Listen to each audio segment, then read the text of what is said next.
All right, let's dive right in. Today, we're talking about the human mind. I mean, we all have one, right? But do we really get just how powerful and, honestly, how contradictory it can be? We're going to explore that core paradox of our own intellect. I mean, it's the question, isn't it? Is this brain of ours a blessing or is it a curse? Think about it.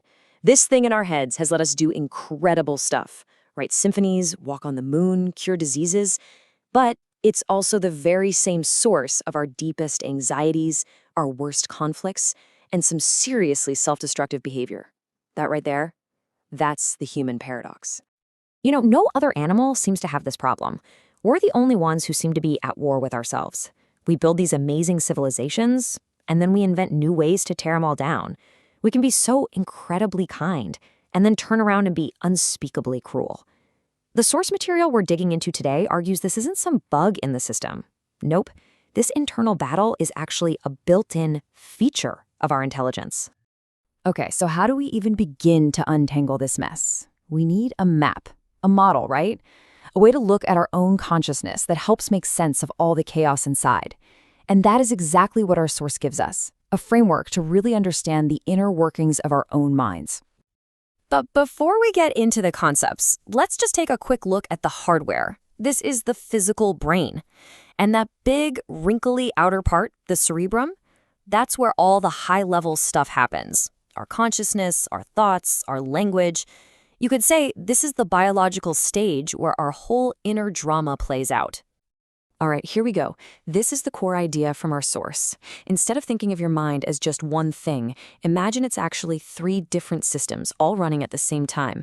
And here's the kicker. They often have totally different goals. Let's break them down. So first up, you've got the autonomous mind. Think of this as the ancient, lightning-fast operating system that's just focused on keeping you alive.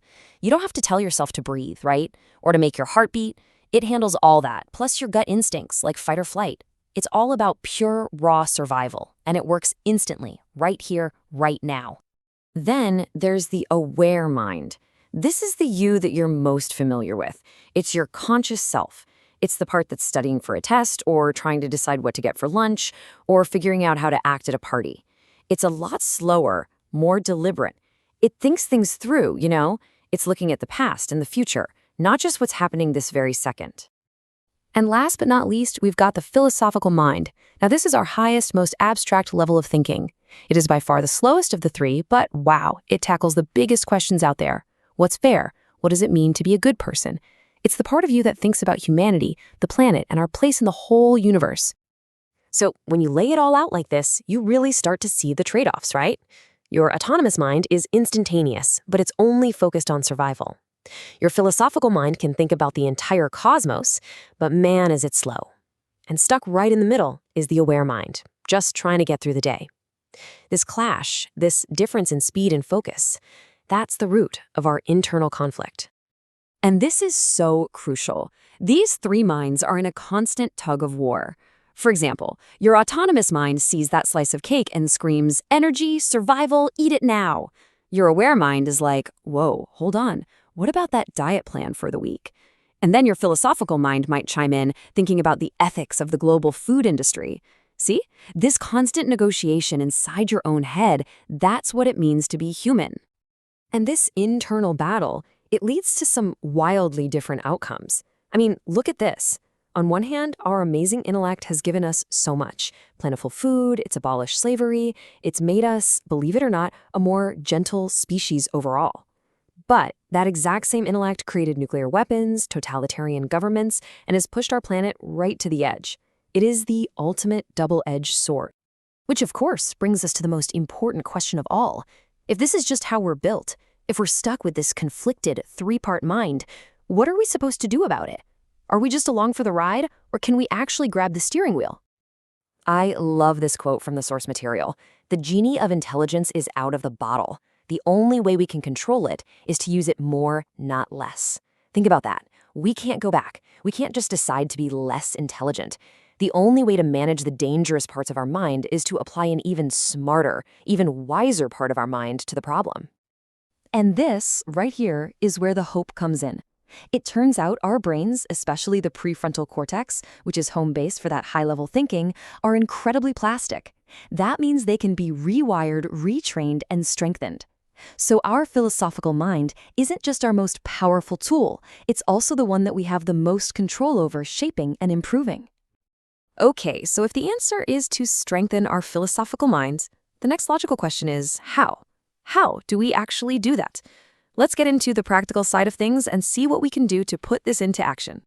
So what does our toolkit look like? And look, this isn't about needing to become some academic philosopher. It's about doing things that build up that higher level thinking.